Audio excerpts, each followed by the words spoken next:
Vamos a abrir juntos este libro de Dios. Acompáñenme por favor al Evangelio de Juan, en el capítulo número 20. Dice la Escritura, en el verso 31, por favor: pero estas cosas se han escrito para que creáis que Jesús es el Cristo, el Hijo de Dios, y para que creyendo tengáis vida en su nombre. Vuelvo a leer. Está hablando el apóstol Juan respecto del libro que él escribió.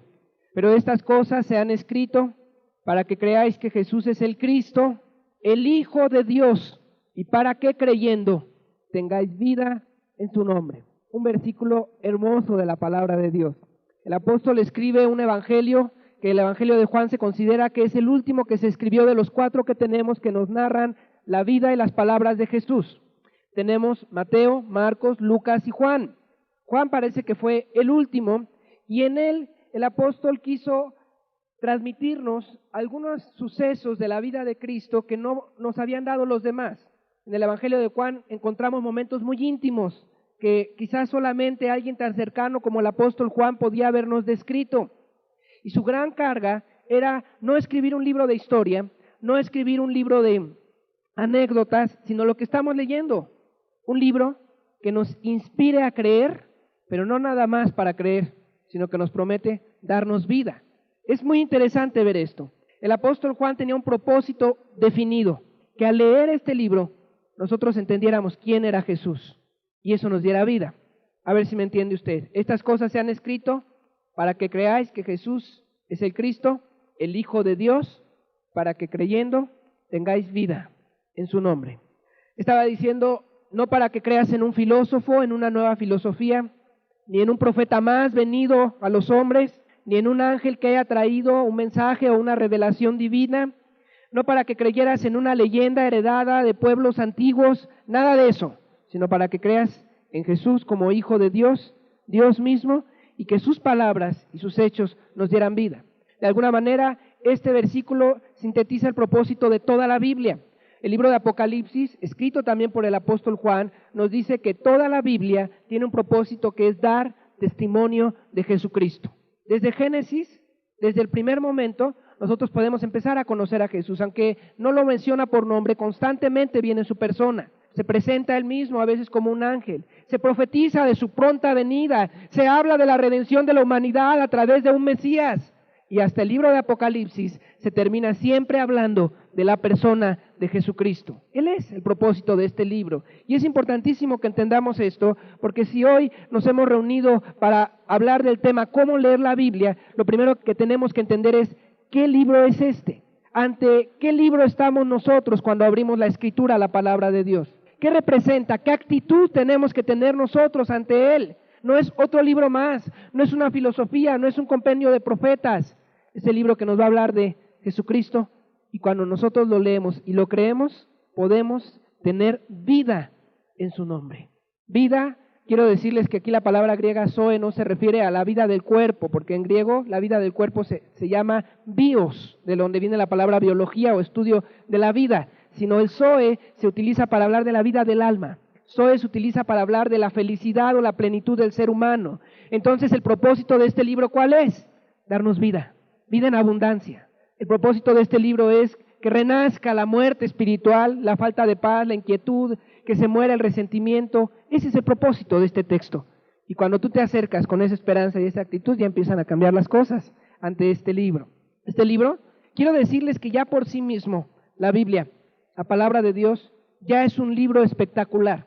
No sé si usted lo sepa, pero el libro más impreso en toda la historia de la humanidad, ahora que andamos muy históricos con el nuevo milenio, que qué es lo más de esto, lo más de otro, bueno, el libro más impreso en toda la historia de la humanidad es la Biblia. Es el libro, no cualquier libro, que ha sido traducido a mayor cantidad de idiomas y dialectos en todo el mundo. Según los estudiosos, son 240 idiomas y dialectos a los que se ha traducido la Biblia completa, y son 1280 idiomas y dialectos a los que se ha traducido un libro o más de toda la Biblia. O sea, es el libro que más ha circulado por todo el mundo, el libro más controversial que pueda existir, es el libro a través del cual se han despertado mayor cantidad de debates, de luchas, de guerras, de situaciones, y no porque la Biblia lo esté promoviendo, sino porque en sí mismo la lectura de este libro provoca choques, caos, revoluciones, situaciones tremendas. Es un libro que ha servido para unir a las familias en amor, pero también ha sido un libro, cuando no se ha leído con la actitud, que ha servido para dividirlas. Ha sido un libro el más perseguido de todos, el que ha sido más veces quemado, prohibido, vituperado. Ha habido reyes y naciones enteras que se han levantado en contra de un libro. ¡Qué efecto tan tremendo! Aún si somos honestos, en nuestro país, con toda la libertad de creencia, la Biblia es un libro sumamente controversial. Lleve usted una Biblia a su trabajo y ábrala y póngase a leerla, y va a ver que empiezan comentarios, rumores, críticas, apodos, señalamientos, unos en pro, otros en contra. Es un libro especial, pudiéramos decir, el gran libro del milenio, ahora que andan muy milenialistas las gentes. El gran libro. Es el libro que ha inspirado mayor cantidad de poesías, de crítica, diccionarios para estudiarla, para entenderla, comentarios, concordancias, estudios, enseñanzas, libros, predicaciones, pintura, arquitectura. Gran cantidad de cosas han surgido de este libro. Y tristemente, particularmente en nuestro país, es uno de los libros menos leído, entendido y profundizado. ¡Qué tremendo! Para el mexicano es importante tener una Biblia en casa, pero yo no sé para qué la tienen muchos. La tienen como un adorno, las venden grandotas y con letras doradas para que se vean bonitas en la sala. Algunos hogares, yo ya los he visto, que suelen tenerla incluso abierta como un tesoro, como una reliquia, pero pocos son los que toman con seriedad la lectura, el estudio y profundizar las preciosas verdades que vienen en este libro, el libro de Dios. No es un libro, y quiero aclararlo desde el principio, simplemente para coleccionarlo, para tenerlo, para verlo, ni siquiera es un libro solo para leerlo. Y aquí vamos a empezar a entrar en problemas, muchos de los presentes y un servidor. Este libro no es un libro solo para leerlo. En el pasaje que acabamos de leer nos dice claramente la Escritura el propósito. Es un libro para creerlo. Y la palabra creer en nuestro lenguaje español, aquí en México, es a veces así como que, pues quizás lo dudo. No. Creer en la Biblia es depositar toda tu confianza. Primer cosa que debemos de aprender hoy, si queremos leer la Biblia con seriedad, es que este libro es un libro para creer. Es un libro para que nosotros aprendamos a depositar nuestra confianza en Él. Volvamos por favor a Juan 20:31.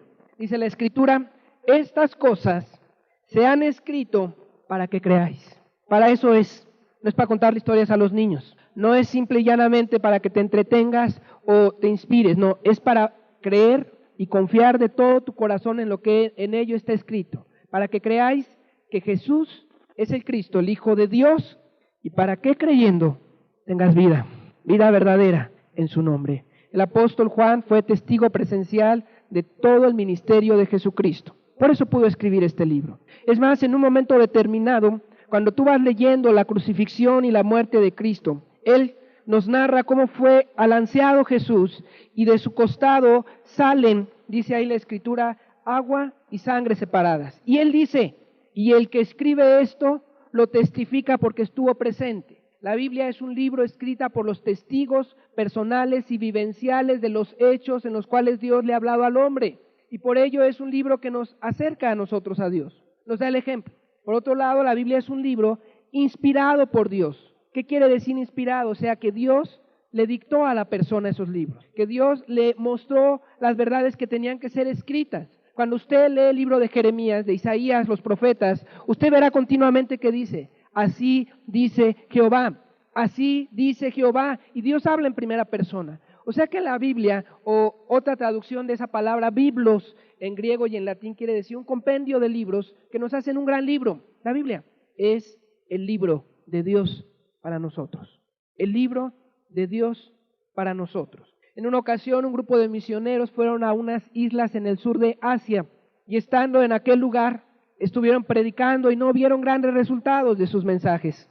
Finalmente, ellos se retiraron de aquel lugar, pero dejaron un pequeño grupito, adoctrinado y con una gran arma, la Biblia.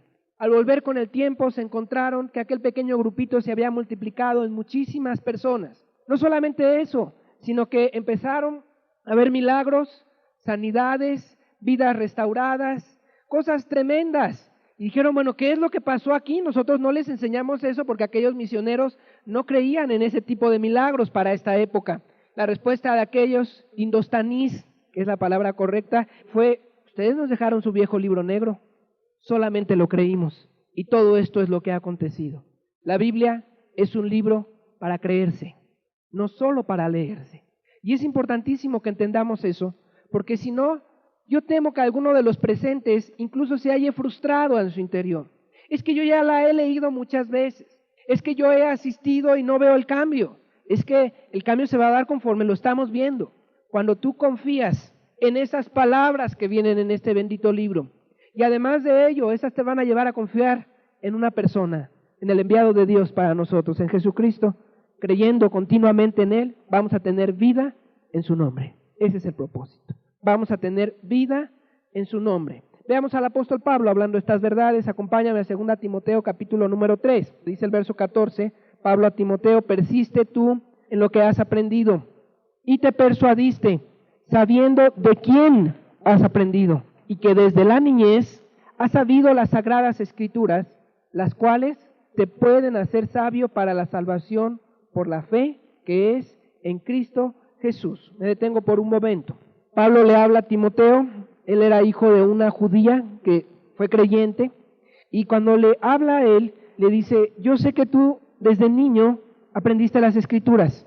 Y no le dice las aprendiste y ya las aprendiste para siempre, sino le dice: las aprendiste de niño, las aprendiste de grande, y tú necesitas una cosa: persistir constantemente en las verdades que vienen en la Escritura para poder alcanzar la salvación. Aquí hay algo muy importante. Algunas personas consideran que la meta de su cristianismo es un día tener una experiencia de salvación, ser salvo, asistir a un grupo especial. Algunas personas consideran que lo que necesitan es tener una experiencia, pero aquí no dice eso. Pablo le está escribiendo a Timoteo, un hombre que era predicador, y le está diciendo: tú necesitas continuamente, porque las palabras aquí hablan de persistir, de una continuidad, tú necesitas continuamente estar estudiando este libro, porque si no tú también te puedes perder, tú puedes perder el camino. Solo así vas a ser sabio para permanecer en la salvación que es en Cristo Jesús.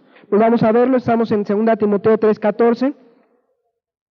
Pero persiste tú en lo que has aprendido y te persuadiste, sabiendo de quién has aprendido, es de Jesucristo, por supuesto, y que desde la niñez has sabido las sagradas escrituras, las cuales te pueden hacer sabio para la salvación por la fe que es en Cristo Jesús. ¿Usted quiere encontrar la salvación? Las escrituras le pueden hacer sabio para la salvación por la fe que es en Cristo Jesús. Me preocupa mucha gente que para buscar su salvación como que quiere tomarse, aferrarse al predicador, a un cassette, a un escrito. Querido amigo, la fuente de estas bendiciones y de estas palabras es la misma Biblia. Es ahí en donde usted tiene que poner su mirada. Lo que usted debe de buscar, si usted quiere tener el conocimiento para la salvación, la sabiduría necesaria para ser salvo por la fe que es en Cristo Jesús, es en la Biblia. Cuidado con aquellas personas que están buscando que alguien les dé el secreto especial para encontrar a Dios.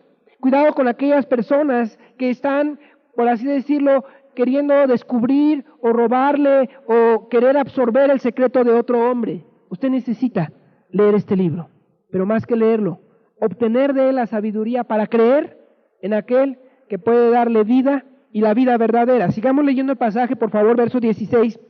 Toda la Escritura, dice, es inspirada por Dios. Toda la Escritura ha sido inspirada por Dios. O sea que aunque una persona le haya escrito en una narrativa narrando lo que a él le sucedió, no quiere decir que eso haya sido que Dios le haya dictado, pero eso que escribió quiere decir que Dios le inspiró para poner esas palabras y que nos dirijan a nosotros. Sigamos leyendo verso 16. Toda la Escritura es inspirada por Dios y es útil para enseñar, para redarguir, para corregir, para instruir en justicia, a fin de que el hombre de Dios sea perfecto, enteramente preparado para toda buena obra. Vea qué útil es la palabra de Dios. Usted necesita ser enseñado, ahí está la Escritura. Usted necesita ser redarguido, que son argumentos para hacernos ver en lo que estamos bien o en lo que estamos mal, está la palabra de Dios. Necesita corregir algo en su vida, en su matrimonio, con sus hijos, en su trabajo, está la Escritura para corregirnos, para instruirnos en los caminos correctos o en los caminos de justicia y para hacernos perfectos delante de Dios. Entonces la Biblia, si usted lo entiende así, no es un simple libro para leerse. Es importantísimo que entendamos esto. Es un libro para creerse, para estudiarse y profundizar. Me preocupa mucho la actitud de mucha gente que veo que lee la Biblia. Usualmente en nuestro país la lectura no es un hábito acostumbrado. Según los estudiosos, la gran mayoría de los mexicanos apenas leen un libro en toda su vida. Es una estadística nefasta, si usted lo piensa. Un libro entero en toda su vida es el promedio de lectura de los mexicanos. Vivimos en un país en donde no se lee, en donde no hay una cultura de lectura. Y en medio de eso, pues muchas personas, el día que se ponen a leer la Biblia, creen que han dado un gran paso, creen que están del otro lado. Por así decirlo, en la tierra de los ciegos el tuerto es rey. Yo ya soy un estudioso. Antes nunca tomaba un libro más que una revistita, un periódico, un cómics, que son de esos libritos con figuritas, y hoy que toman un libro sienten que ya son unos eruditos. Pero nosotros tenemos que romper esa idea, porque eso no nos va a servir ni nos va a ser útil. Leer simplemente la Biblia no nos va a servir para ser sabios para la salvación por la fe que es en Cristo Jesús. Y eso lo voy a ir comprobando cada vez más a lo largo de este estudio. No va a ser útil tan solamente leer. Aunque tú sientas que has dado un gran paso, no lo has dado realmente. Es apenas el principio para poder obtener lo que Dios quiere darte. Algunas otras personas, conforme van leyendo, hayan cierto interés, porque la Biblia es muy interesante. Trae historias de familias, trae enredos que son sumamente comunes, con los que cualquiera puede identificarse, y eso hace atractiva su lectura y hace que la gente quiera seguirla leyendo. Eso tampoco es útil, que le hayas agarrado gusto, tampoco hablarla. El verdadero propósito de este libro es confiar en él para vivirlo. Y algunas personas, yo me he fijado que lo agarran ya como una superstición. Hoy leí mi Biblia, me siento bien. Hoy no leí mi Biblia, no me siento a gusto. Hoy la abrí, la puse junto a mi cama y la leí, voy a poder dormir. No lo hice, creo que no voy a descansar. Creo que ese tipo de ideas de para qué Dios nos ha dado este libro, las debemos de destruir, si no jamás vamos a poder valorar y recibir lo que Dios quiere darnos. ¿Para qué más nos dio la Biblia Dios? Segunda de Pedro 1:19, por favor.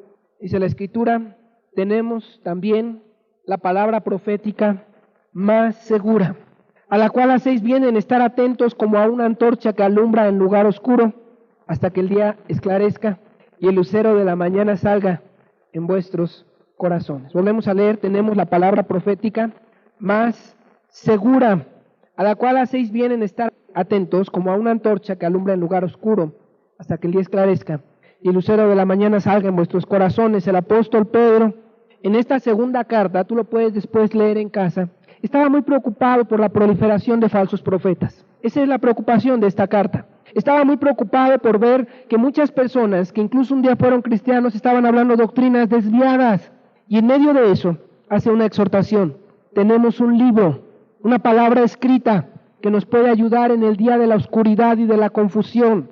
El día de hoy usted es una persona confundida, hay cosas que no está entendiendo, quizás haya doctrinas que no le son claras o que haya escuchado en distintos lugares. Hoy no me haga caso a mí, le soy honesto. Hoy, ¿por qué no se acerca a la antorcha que está alumbrando en el lugar oscuro? Esa es la palabra de Dios. Hoy, ¿por qué no mejor, en vez de decidirse a acercar a un grupo, que es útil venir a un grupo como estos, pero lo que es más útil es acercarse con la actitud correcta a la lectura y al estudio de la palabra? Esa es una antorcha que está alumbrando en el día de la confusión. Es que si un día ha habido confusión, es en el que usted y yo estamos viviendo.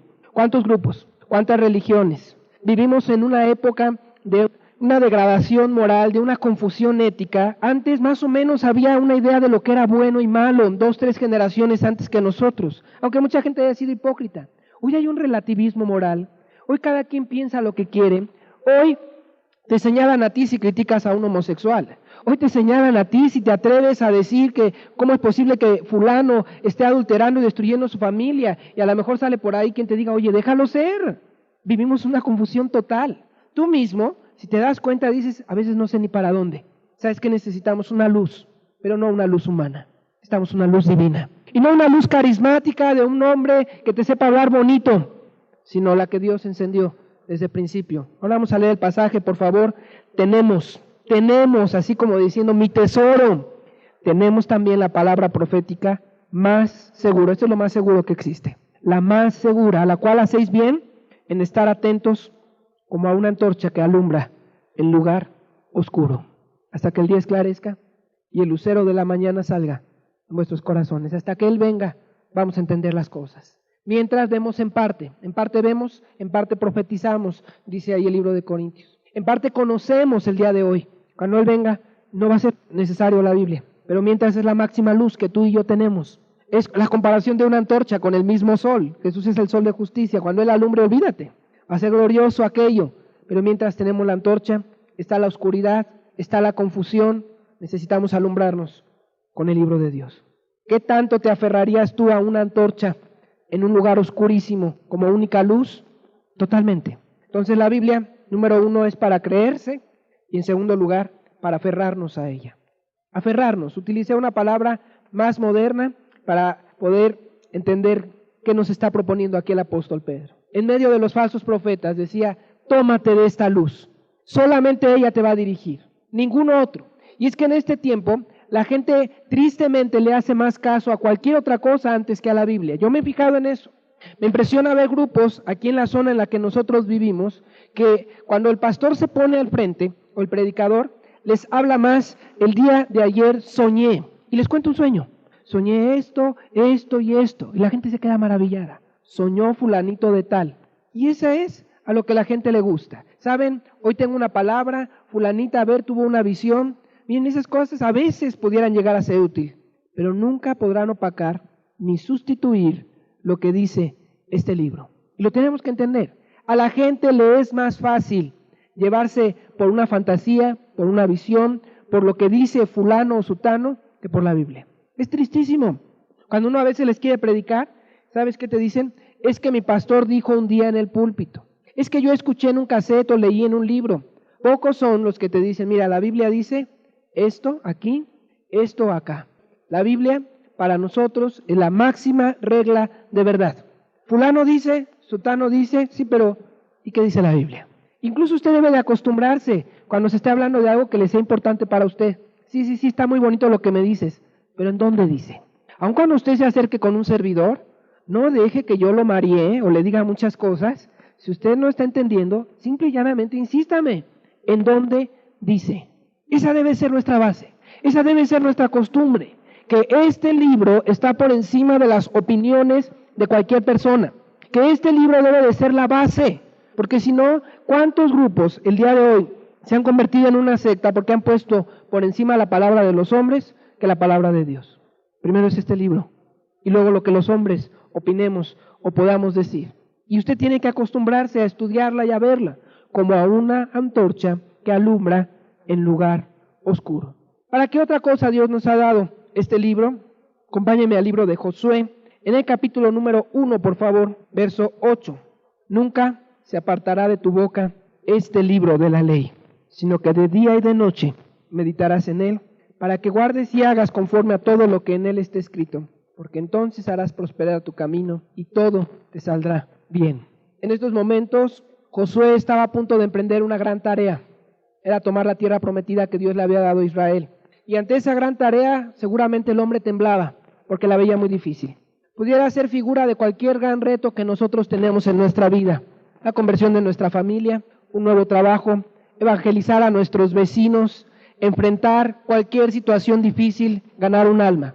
Y ante ese reto siempre nos vemos nosotros como cohibidos, sin poder. Entonces podemos recordar lo que dice la Biblia, por favor, Josué 1:8. Dios le dice, como una gran arma, nunca se apartará de tu boca este libro de la ley, sino que de día y de noche meditarás en él. De día y de noche, le dice. ¿Para qué? Para que guardes y hagas conforme a todo lo que en él está escrito, porque entonces harás prosperar tu camino y todo te saldrá bien. Este libro de Dios no es un libro para leer y sentirse bien porque ya cumpliste. Es un libro para meditarlo con mucha seriedad. ¿Cómo? Dice aquí, meditarlo de día y de noche. Debe de estar continuamente en nuestra mente. ¿Ya ve por qué le digo y le insisto que la Biblia no es un libro para simplemente leerse? No es un libro para que usted diga, le voy a dedicar 20 minutos al día y ya logré lo que quería. Dice aquí algo más, es un libro para leerse y meditarse de día y de noche. Y si lo dejamos hasta ahí, muchos van a decir, entonces si lo medito de día y de noche me va a salir todo bien. Eso no dice el pasaje, por favor volvamos a leerlo. Nunca se apartará de tu boca este libro de la ley, sino que de día y de noche meditarás en él, para que guardes y hagas conforme a todo lo que en él está escrito, porque entonces harás prosperar tu camino y todo te saldrá bien. ¿Cuándo? Cuando guardes y hagas conforme a todo lo que en él está escrito. Cuando usted pone en práctica este libro, Dios promete prosperar tu camino y que todo te va a salir bien. Todo te va a salir bien. ¿Qué promesa tiene aquí la Biblia? Es una promesa que cualquiera la quisiera. Oye, todo te va a salir bien en tu vida, todo te va a prosperar, todo te va a florecer. Y es que la Biblia es un libro útil para todo. Puede hacer prosperar tu familia, puede hacer prosperar tu trabajo, puede hacer prosperar tu matrimonio, puede hacer prosperar tu escuela, puede hacer prosperar tus relaciones personales, el ganar un alma, el hacer cualquier cosa. Pero tienes que tener algo, los principios de la Biblia bien claros en tu mente y ponerlos en práctica continuamente. Pero entonces que solamente leerlo no va a traer ningún beneficio, ni siquiera solamente meditarlos, sino tener la seriedad para meditarlos, para poner en práctica. Tercer cosa importantísima que nosotros debemos de hacer con la Escritura, ya leímos que se debe de creer, que debemos de aferrarnos a ella, y en tercer lugar, debemos meditarla, de día y de noche. Meditar la palabra en la Biblia tiene un significado. El lenguaje hebreo es un lenguaje muy pictórico, con muchas figuras. Cuando viene una palabra, usualmente viene con una figura de algo del campo o de alguna cosa conocida. Y meditar la palabra tiene dos figuras. Una de ellas es como cuando los animales rumían el pasto. No sé, a lo mejor muchos de aquí somos de ciudad y no entendemos, pero bueno, una vaca come el pasto y lo está masticando largamente. Pero muchas vacas lo comen y lo tragan para poder seguir comiendo, comiendo y comiendo, y luego lo sacan y lo vuelven a masticar. Lo tragan, lo sacan, lo mastican. ¿El propósito cuál es? Bueno, pues los pastos están aquí, luego me van a llevar a mi corral, entonces como ahorita y luego rumío. Yo quisiera que estos fueran los pastos. Que te lo comas ahorita todo, pero después en casa lo sacaras y lo meditaras, lo masticaras, lo disfrutaras y dijeras, por ejemplo, bueno, nos hablaron allí en la Escritura de que este libro fue escrito para creer, pero ¿dónde decía eso? Y en Juan 20. A ver, Juan 20. Y después sigues leyendo y lees que no todo lo que está escrito en la Biblia es lo que hizo Jesús, sino que ahí dice que si se escribieran todas las cosas que hizo Jesús, no alcanzaría a cubrirse toda la tierra con todos los libros que resultarían de eso. ¡Qué interesante! Entonces el apóstol Juan escogió solo algunas de las cosas que hizo Jesús para que creyéramos, pero hizo miles, cientos.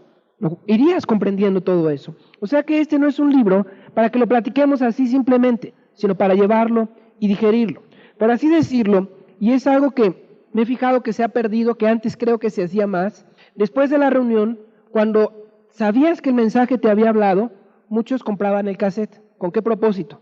Me lo llevo a mi casa y ya despacito, en casa lo voy escuchando. Y cuando algo me interesa, incluso apago la casetera y tomo nota. Y lo medito. Y lo oigo quizás 2, 3 veces, porque sé que ahí hay algo para mí.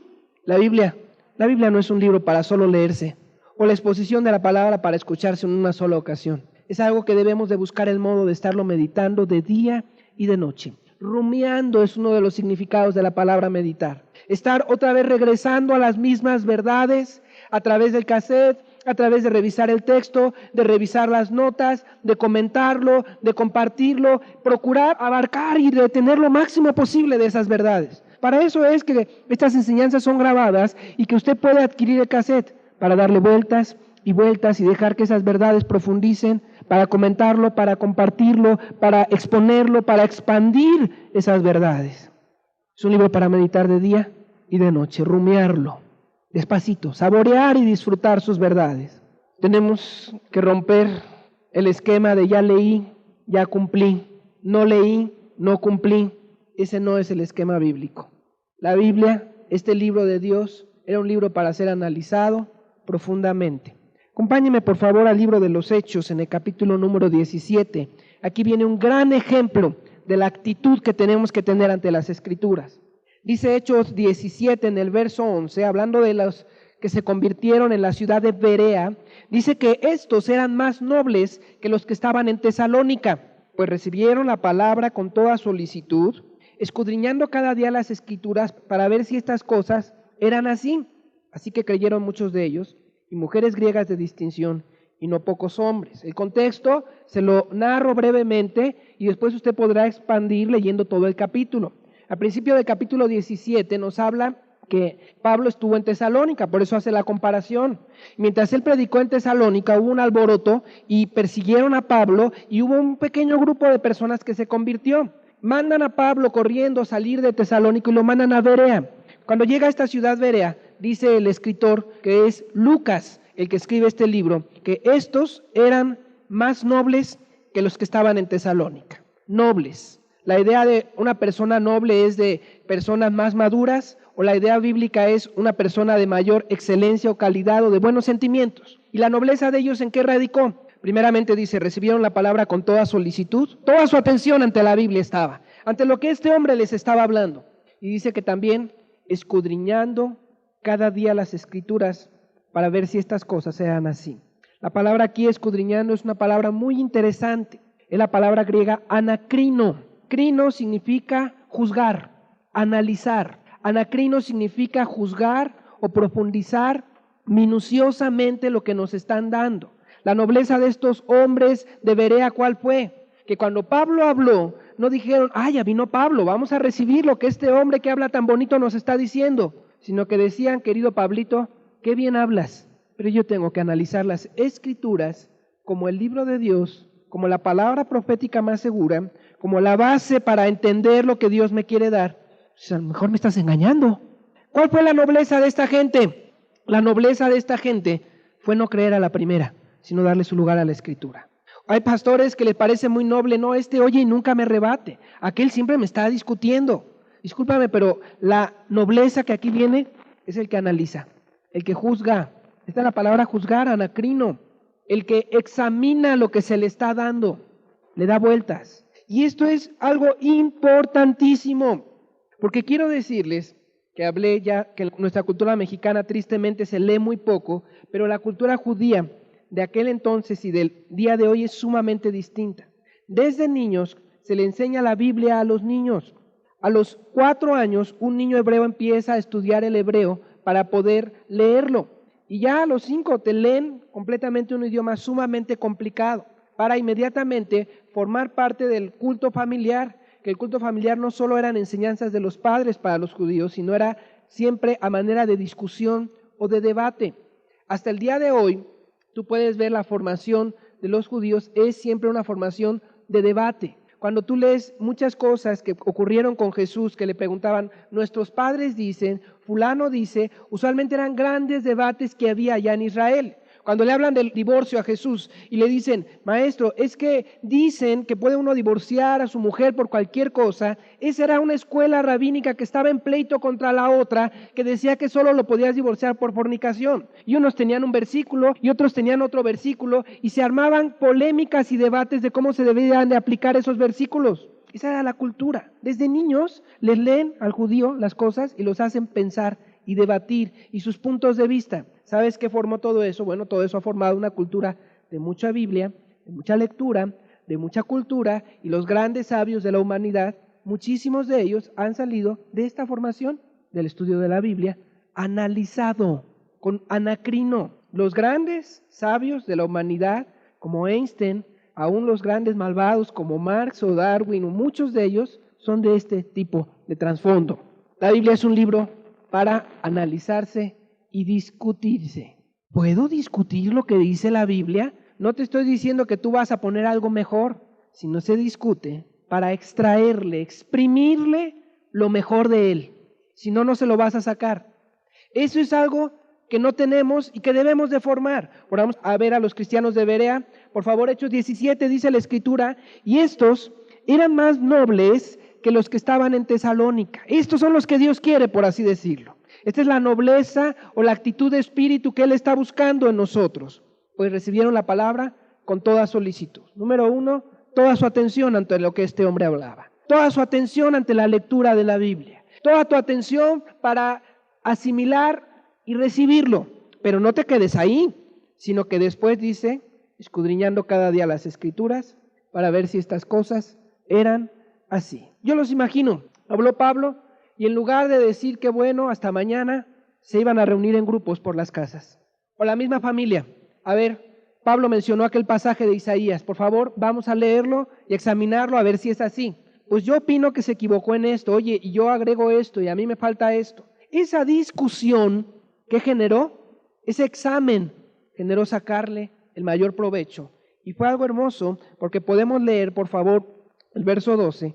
Así que creyeron muchos de ellos, o pudiéramos traducirlo, creyó la mayoría de ellos y mujeres griegas de distinción y no pocos hombres. Esta actitud ante la Biblia genera que tú puedas obtener más fácilmente tu salvación o puedas permanecer mejor en ella. A lo mejor estoy rompiendo todo tu esquema ante la Biblia o toda tu manera de la que tú has pensado que se debe de analizar, pero es así. La lectura pasiva de la Escritura jamás te la está proponiendo la Biblia. Te está proponiendo un análisis. Te está proponiendo un profundizar en ella. Te está proponiendo un juzgar y analizar que sí, que no y un por qué, un preguntar. Y estos que tuvieron su anacrino o su examen minucioso de la exposición del apóstol Pablo fueron mayormente alumbrados y alcanzaron la salvación. O sea que yo no quiero, ni la Biblia propone oyentes pasivos, sino gente capaz de decir, con esto no estoy de acuerdo, esto no lo entiendo, y que se acerque en su momento a preguntar, para analizar, para alumbrar. Un servidor se puede equivocar y podemos comentarlo, compartirlo, y a lo mejor de ello pueden salir cosas excelentes para enriquecernos mutuamente. Entendiendo esto, podrás tú comprender por qué decía, nunca se apartará de tu boca este libro de la ley. Es muy específico ahí lo que se le dice a Josué. No dice que es algo para que pase por tus oídos, sino pasa por tus oídos, por tu mente, pero se debe de hablar, de discutir, de comentar, de confrontar, de complementar, de analizar, y eso es lo que nos puede llevar a comprender con mayor profundidad las Escrituras. Está comprobado que el aprendizaje solamente escuchado se retiene muy poco, pero aquellas cosas, el mayor aprendizaje, y te lo digo como profesionista de la educación, el mayor aprendizaje que puede haber es cuando algo se discute en grupo. Es el aprendizaje más profundo que puedes tener, o que puede tener cualquiera. Talleres lo llaman, es supuestamente lo que más se está promoviendo. Lo que se discute, se comenta, se rebate en un grupo, es lo que más se queda. Lo que mejor se comprende y lo que finalmente puede afectar más la vida de una persona. Amigos, tenemos un excelente lugar aquí para platicar, para exponer. Esa es parte, pero en la Escritura nos propone otra cosa. Después de ello, en este hermoso domingo y en cualquier hermoso domingo como hoy, ir a casa y analizar, preguntar. Por ejemplo, yo, un servidor en su casa, cuando tiene el culto con los niños, yo procuro no ser muy expositivo, sino hacerles preguntas, hacerlos pensar. Ya nuestros chiquitos que ya tienen años con nosotros, ya se saben la doctrina, ahora vamos a sacarle jugo, vamos a discutirla, vamos a ver puntos de vista, vamos a ponerles preguntas. Y todo aquello hace que sus mentes se vayan despertando y empiecen a tener un espíritu crítico y analítico, y que la Biblia vaya profundizándose, no como algo mecánico, sino como algo para analizarse y ver el modo de ponerlo en práctica en la vida de cada quien. Qué hermoso, lo quiero repetir, verso 12 del capítulo 17.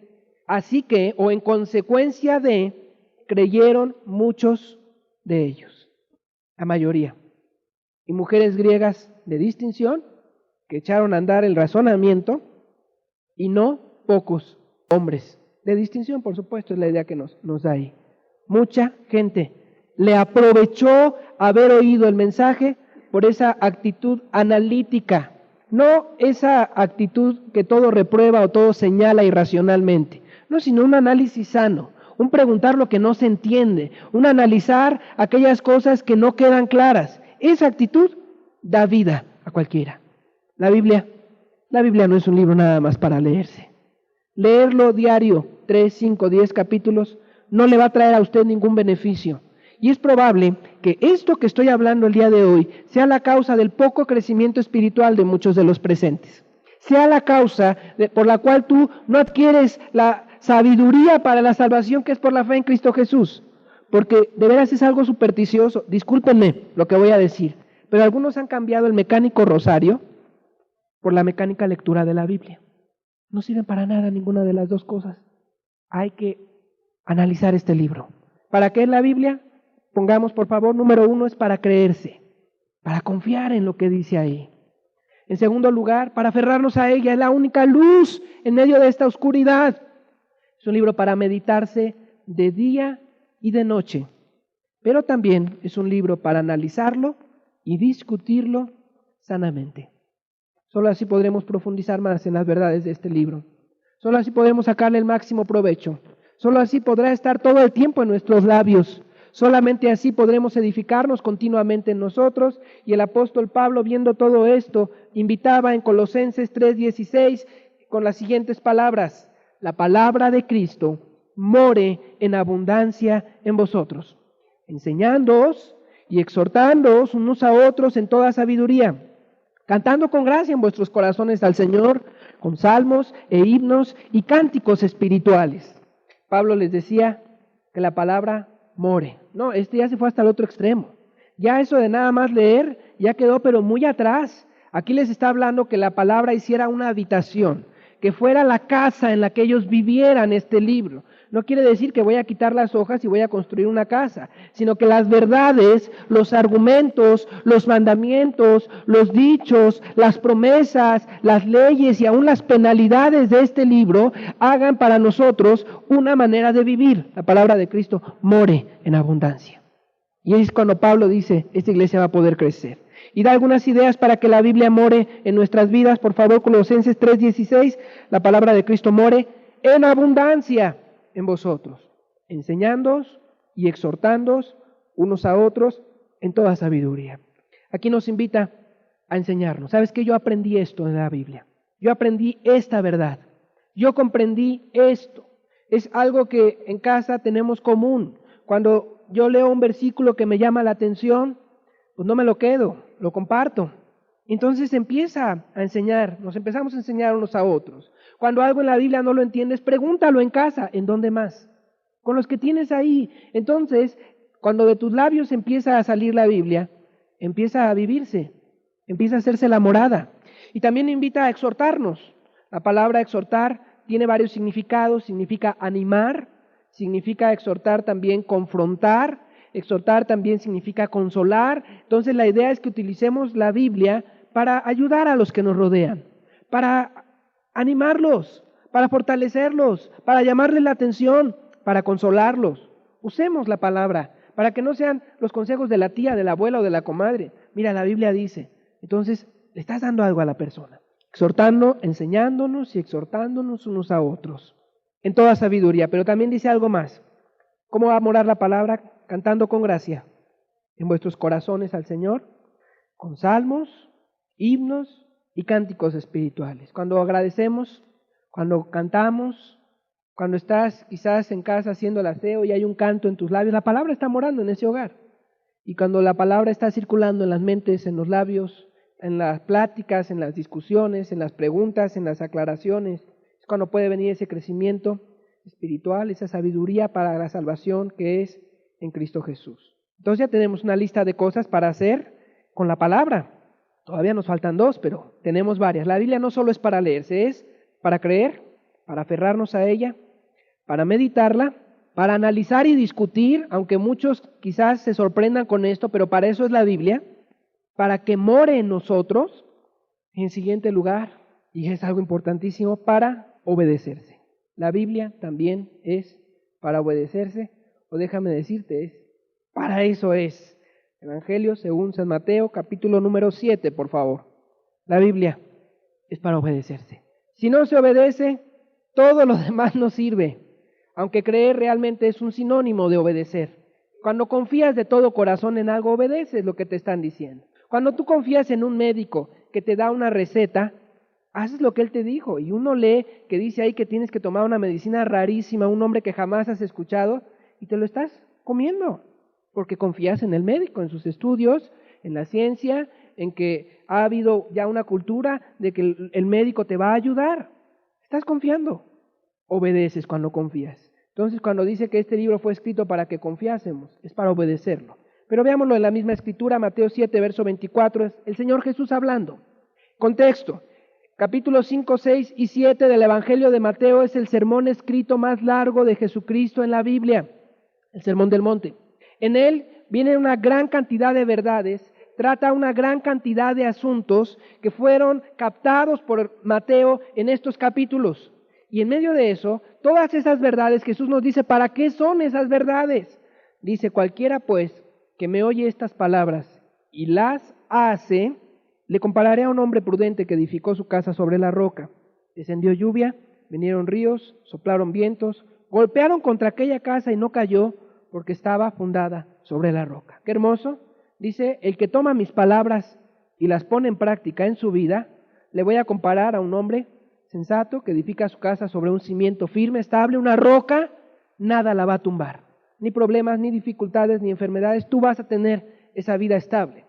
Pero, dice el verso 26, cualquiera que me oye estas palabras y no las hace, le compararé a un hombre insensato que edificó su casa sobre la arena. Descendió lluvia, vinieron ríos, soplaron vientos y dieron con ímpetu contra aquella casa y cayó, y fue grande su ruina. Fue grande su ruina. Qué curioso. Por favor, el principio del verso 26 es la gran clave. Cualquiera que me oye estas palabras y no las hace. O sea que oír el buen mensaje no sirve. Leer diario la Biblia, 5 capítulos, y solamente leer y no hacer, no tiene utilidad. Mucho más porque los que son solo lectores, olvídate, ya yo quisiera que fueran analizadores. Los que son solo lectores, ¿cuándo van a analizar? ¿Cuándo van a comprender? ¿Cuándo van a meditar? ¿Cuándo se van a aplicar esas verdades a su vida? Pues nunca. Nomás tu placer está en leer, en cumplir con el rosario religioso de leer tus 5 capítulos. Ya nada más faltarían ahí unos rezos más. Leer para poner en práctica en tu vida. Si no es así, ¿a quién compara Jesús, por favor? Verso 26, le compararé a un hombre insensato. No tiene sensatez, no es prudente tal persona. Es como alguien que edifica su casa sobre la arena. Nadie hace eso, porque esas casas se destruyen. Toda tu inversión, todos tus anhelos, todo tu trabajo, quizás la única oportunidad de tener un hogar propio puede venirse abajo. Para muchos que han edificado su vida sobre la arena, que es edificarla fuera de la palabra de Dios, es terrible después de 20 años de esfuerzos por levantar un hogar, unos hijos, un matrimonio, ver que todo está destruido. Hay muchos que entienden muy bien lo que estoy diciendo. Ver que todo ha sido en vano. Es horrible eso. Es cuando tú edificas sobre la arena. Verso 27, desciende lluvia, vienen ríos, soplaron vientos y dieron con ímpetu contra aquella casa. Cayó y fue grande su ruina. Qué tremendo. No está hablando del que nunca oyó la palabra. Está hablando del que oye y no obedece. Del que viene a muchas reuniones. Del que diario abre la escritura. Del que se deleita en leer y dice que caramba, qué cerca estoy de Dios. Pero no la lleva a la práctica. Tal persona es una candidata a una destrucción total de su vida. Pérdida eterna en la condenación eterna. Pérdida de su alma, pérdida de la cercanía con Dios, pérdida de tu matrimonio, pérdida de tu familia, pérdida de todo. Grande su ruina, dice aquí. Amigo, la palabra de Dios no es solo para oírse, no es solo para leerse, no es solo para agarrarla como algo supersticioso de buena suerte. El que tú leas un tiempo del día la Biblia, eso no funciona, no sirve. Este libro es para llevarse a la práctica, si no, no funciona, no sirve. Tenemos que romper. A lo mejor dices, yo antes nunca leía, ahora leo. No importa, no has ganado nada. Este libro no es para leerse, es para algo más que eso, para mucho más que eso. Verso 24, el que me oye estas palabras y las hace. El que me oye estas palabras y las hace. Solo el que oye su palabra y la hace va a tener la bendición que quiere darnos, ninguna otra persona. Digo, a lo mejor tú te aplaudes mucho porque me soportas aquí los domingos. No sirvió de nada. Si te parece heroico, no ganaste nada. El que oye y la hace. El que oye y la hace. Es importantísimo entender esto, entenderlo. Y para hacer la palabra, discúlpame, a veces no es sencillo. La tienes que entender, la tienes que comprender también, porque aquí en este salón habemos cientos de personas, ¿sí? Pero para uno se aplica de una manera, para otro de otra, aquel la va a aplicar de otra manera, y si tú no comprendes a profundidad lo que dice la Escritura, ¿qué va a pasar? No te la vas a aplicar bien a tu caso particular. Entonces tiene que haber una comprensión profunda. Y para que haya una comprensión profunda, ¿qué tiene que suceder? Tiene que haber una perfecta lectura, una comprensión, un análisis, un profundizar, a veces un preguntar, y después de todo eso lograrás aplicarla bien a tu vida. Este libro no es un libro solo para leerse. A lo mejor ese es tu gran fracaso. Creíste que por haber dado ese paso, ya tu superstición te iba a ayudar y no te ha ayudado a nada. Es un libro para obedecerse. Con toda seriedad, obedecerse. Finalmente, es un libro para amarse. ¿Sabes que la Biblia nos dice que este libro es un libro para amarse? Y no porque yo tome mi Biblia y le dé de besos y le recite poesías. Creo que es una idea poética de que yo amo lo que dice por quien lo dijo. Acompáñame por favor al Salmo 119. Vamos a leer algunas verdades que vienen en este salmo, que es un salmo que alaba la palabra de Dios, pero no por la palabra, sino por quien la escribió. Dice la Escritura, Salmo 119, versículo 97. Pon atención, son palabras poéticas muy hermosas. Oh, cuánto amo tu ley. La ley es la Biblia. Todo el día es ella mi meditación. Me has hecho más sabio que mis enemigos con tus mandamientos, porque siempre están conmigo. Este libro da mucha sabiduría. Más que todos mis enseñadores he entendido, porque tus testimonios son mi meditación. Más que los viejos he entendido, porque he guardado tus mandamientos. De todo mal camino contuve mis pies para guardar tu palabra. No me apartaré de tus juicios, porque tú me enseñaste. Cuán dulces son a mi paladar tus palabras, más que miel a mi boca. De tus mandamientos he adquirido inteligencia, por tanto he aborrecido todo camino de mentira. Lámpara es a mis pies tu palabra y lumbrera a mi camino. Verso 163. La mentira aborrezco y abomino, tu ley amo. 7 veces al día te alabo a causa de tus justos juicios. 7 veces al día alabando a Dios por su palabra. Mucha paz tienen los que aman tu ley y no hay para ellos tropiezo. Dice otra parte, si tus mandamientos no hubiesen sido mi delicia, yo en mi aflicción ya hubiera perecido. Nunca jamás me olvidaré de tu ley, porque con ella me has vivificado. Este Salmo 119 continuamente alaba, ama, bendice, agradece el tener este libro. Es el capítulo más largo de la Biblia, el Salmo 119. No en balde, es un capítulo que nos habla sobre las bendiciones y las maravillas del mismo libro, la Biblia. Amo tu ley, lo repite varias veces. Amo tu ley, amo tu ley. Y termina, leímos el 165. Mucha paz tienen los que aman tu ley y no hay para ellos tropiezo. Para los que dicen que no se puede vivir sin pecado, bueno, pues aquí dice que sí, ¿cómo ve? No hay para ellos tropiezo. Yo creo que ya me va entendiendo usted por qué me atreví a aseverar al principio de esta exposición que la Biblia no es un libro solo para leerse. Finalmente es un libro para amarse, para disfrutarse, para anhelarse. Un servidor a veces se pica. Ya he leído la Biblia, no sé, más de 15 veces y la vuelvo a leer y digo, mañana tengo que seguir porque hoy ya profundicé mucho tiempo, pero me empieza Dios a hablar nuevamente. Me empieza a mostrar nuevamente sus personajes, que si el rey David, que es lo que estoy leyendo en estos momentos, que si uno empieza a meterse en la vida de Pablo, que si empieza uno a comprender la vida de un profeta, este libro da vida. Por eso es un libro único.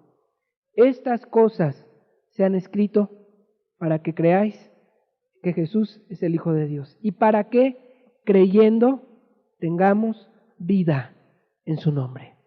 Leer no da vida. Creer en Él a través de este libro sí da vida. No es un libro para leerse. Una pequeña lista de cosas que nos da este libro, por favor. Es un libro para creerse en primer lugar, para aferrarnos a Él como la única lámpara o antorcha seguro en medio de esta oscuridad y confusión. Es un libro para meditarse de día y de noche. Es un libro para ser analizado y discutido, y si les soy honesto, esta es una de las grandes fallas que yo veo, y es algo que vamos a procurar promover, que se analice, que se discuta, que se debata, que se aplique, que salga de nuestros labios, que estemos comentándola de continuo. Particularmente en este día domingo, debemos de buscar en casa hacer una discusión. A ver, ¿qué no entendiste? ¿En qué no estuviste de acuerdo? ¿Y saben por qué a veces no estamos de acuerdo? Porque no entendimos. Pues sáquelo, exponga. Yo no me voy a ofender por eso. Será el momento de platicarlo. O como Pablo proponía la palabra de Cristo, more en abundancia en vosotros. Que more, que viva, que la hablemos, que nos enseñemos, que nos exhortemos, que la cantemos, que la platiquemos, que la susurremos, que la gritemos, que salga de nuestros labios, que la obedezcamos, hará que nuestras vidas sean como una casa edificada sobre una roca. Dice que la lluvia, el río, la tormenta cae igual sobre la casa del que obedece, del que no obedece. Querido amigo, el venir aquí no le hace a usted vulnerable de problemas, ¿sí? No. Quítese la superstición. Ya vine aquí, me va a ir bien. No, pero para nada. A veces le va a ir con mayores dificultades. Ok. Problemas tenemos todos, pero el obedecer la Escritura le va a hacer a usted tener una vida firme en medio de las dificultades. Después no va a tener usted que avergonzarse por haber dicho o hecho tonterías en medio de los problemas, porque Cristo va a estar con usted. Esta palabra es para obedecerse. Si no, no sirve. Por más que diga qué bonito estuvo, mayor condenación, peor le va a ir a usted, porque conociendo, usted se va a condenar más por no estar obedeciendo. Y finalmente me atreví a poner que es un libro para amarse. Y espero que usted no me malinterprete cuando digo esto, porque creo que el pasaje por sí mismo, en el Salmo 119, lo puede usted leer después completo, nos invita. Oh, cuánto amo tu ley, decía el salmista. La amo. No por amar un libro, unas letras o idolatrarla, sino porque alguien escribió esto para mí. Alguien se preocupó por dejarme un camino, una senda para andar, por poner un cimiento en medio de la tempestad para que yo me pare y esté firme. Entonces sí puedo decir, cuánto amo tu ley. Y lo repite por doquier en el Salmo. Y promete mucha paz tienen los que aman. Oye, cuando amas algo, te dedicas, te entregas, lo meditas, lo acaricias, lo vives. Mucha paz tienen los que aman tu ley. No hay para ellos tropiezo. Díganme, ¿los convencí? Este libro no es para leerse, es un libro muchísimo más que para leerse, para vivirse, para que sea nuestro gran libro. El gran regalo de Dios para los hombres, entre otras cosas, es este libro, la Biblia. Ha habido gente que ha sido capaz de morir por la Biblia. Ha habido gente que ha sido capaz de caminar toda la noche por la nieve en unas cosas terribles con tal de conseguir un libro de la Biblia. Tenemos que aprender a amar este libro, a valorarlo. Vivimos en un país en donde tú puedes tener una Biblia sin problemas, pero tenerla no sirve para nada. Al igual que me atrevo a decirte, solamente leerla no va a ser útil. La utilidad es cuando dejas que penetre. Dejas y la comprendes y la analizas y te la aplicas y la vives. Oh, entonces sí, qué gran bendición, qué cambio. Porque entonces vas a hacer prosperar tu camino y todo te va a salir bien. ¿Qué le parece si leemos nuevamente el Salmo 119, los versos que extraje para compartir con los presentes? Y entendemos, este libro no es solo para leerse, es para mucho más que ello. Yo le invito hoy mismo, si usted no tiene una lectura asidua de la Biblia, empiece. Pero diga, leer no me va a servir de nada. Necesito algo más que eso. Lea, si usted nunca ha leído la Biblia, yo le recomiendo empezar por el Evangelio de Mateo, en donde empieza el Nuevo Testamento. Lea 3 capítulos diarios y medítelos. Entiéndalos, analícelos, pregunte, discuta, atrévase a analizarlos. Cuando usted cree en lo que dice este libro, va a haber vida. Va a haber vida en abundante, vida real y profunda. Leemos por favor Salmo 119, verso 97. Oh, cuánto amo tu ley. Todo el día es mi meditación. Me has hecho más sabio que mis enemigos con tus mandamientos, porque siempre están conmigo. Más que todos mis enseñadores he entendido, porque tus testimonios son mi meditación. Más que los viejos he entendido, porque he guardado tus mandamientos. De todo mal camino contuve mis pies, para guardar tu palabra. No me aparté de tus juicios, porque tú me enseñaste. Cuán dulces son a mi paladar tus palabras, más que la miel a mi boca. De tus mandamientos he adquirido inteligencia. Por tanto, he aborrecido todo camino de mentira. Lámpara es a mis pies tu palabra y lumbrera a mi camino. 163. La mentira aborrezco y abomino, tu ley amo. 7 veces al día te alabo a causa de tus justos juicios. Mucha paz tienen los que aman tu ley y no hay para ellos tropiezo. Y no hay para ellos tropiezo. Amigo, aprendamos a valorar la Escritura, a valorar su lectura, su meditación, entenderla, analizarla, profundizarla. Dejemos que creer este bendito libro de Dios traiga vida a nuestras vidas, que hagamos prosperar nuestro camino para que todo nos salga bien y que la bendición de Dios pueda estar en nosotros. Qué bonito dice el versículo aquí. Dice el verso 101, por favor. Siempre la gente ora, Dios, guárdame de todo mal camino. Es más práctico aquí el salmista. De todo mal camino yo mismo contuve mis pies para guardar tu palabra. ¿Quién hace eso? Pues el que ama la ley de Dios, el que la entiende, el que la medita todo el día, como dice aquí, el que agradece tener este libro. De todo mal camino contuve mis pies para guardar tu palabra. Cuando uno ama la palabra de Dios hace esto. Pongámonos de pie para hacer una oración de acción de gracias por este libro y terminar nuestra reunión. 7 veces al día te alabo a causa de tus justos juicios. Padre, gracias por este bendito libro que nos has dado, Señor. Gracias, Señor, porque nos has alumbrado nuestro camino con él, Señor. Gracias porque ha sido lámpara a nuestros pies, Señor, porque ha sido consuelo y más dulce que la miel en nuestro paladar, Señor. Gracias porque con él nos has enseñado a andar el camino de vida, Señor Jesús. Cuán dulces han sido sus palabras, Señor. Cuánto han dirigido nuestro ser. Cuánto nos has bendecido con ellas, Señor. Enséñanos a amar tu palabra, Señor Jesús.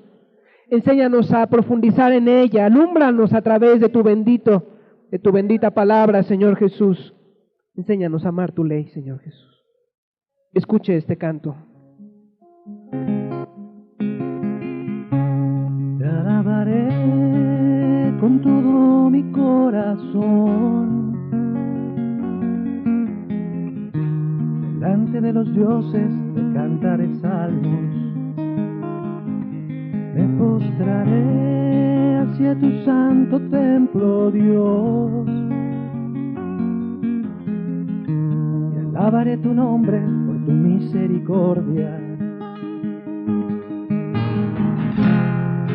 Porque has engrandecido tu nombre, tu palabra sobre todas las cosas. El día que clamé me respondiste, me fortaleciste con vigor en mi alma. Te alabaré con todo mi corazón. Delante de los dioses te cantaré salmos. Me postraré hacia tu santo templo, Dios. Y alabaré tu nombre por tu misericordia. Porque has engrandecido tu nombre, tu palabra sobre todas las cosas. El día que clamé me respondiste, me fortaleciste con vigor en mi alma. Porque has engrandecido tu nombre y tu palabra sobre todas las cosas. El día que clamé me respondiste, me fortaleciste con vigor en mi alma. Te alabaré con todo mi corazón. delante de los dioses te cantaré salmos, me postraré hacia tu santo templo, Dios, y alabaré tu nombre por tu misericordia. Dios ha sido muy bueno con nosotros. Nos ha dado este bendito libro.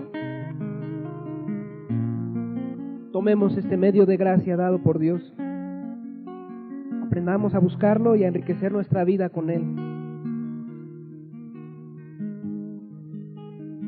Para creer en Él, para conocerlo, para hacer prosperar nuestros caminos, que todo nos salga bien. Esa es la voluntad de Dios. Tomemos con seriedad las palabras de este bendito libro para conocer a Dios. Con este canto nos despedimos.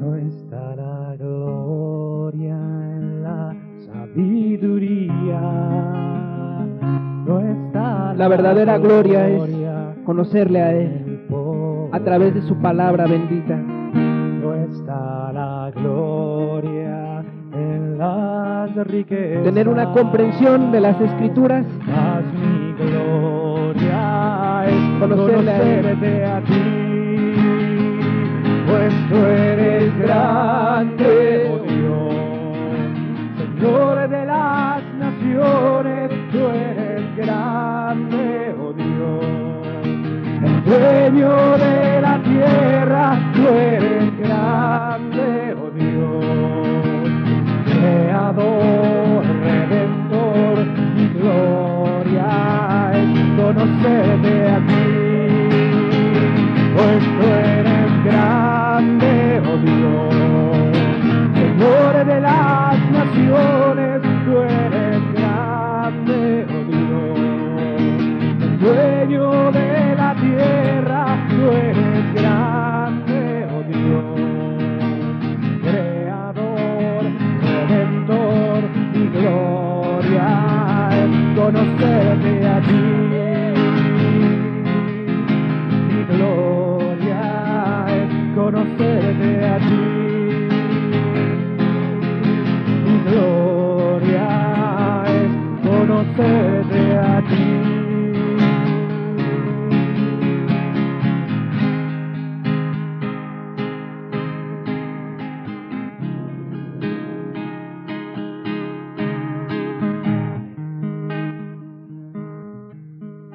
terminamos.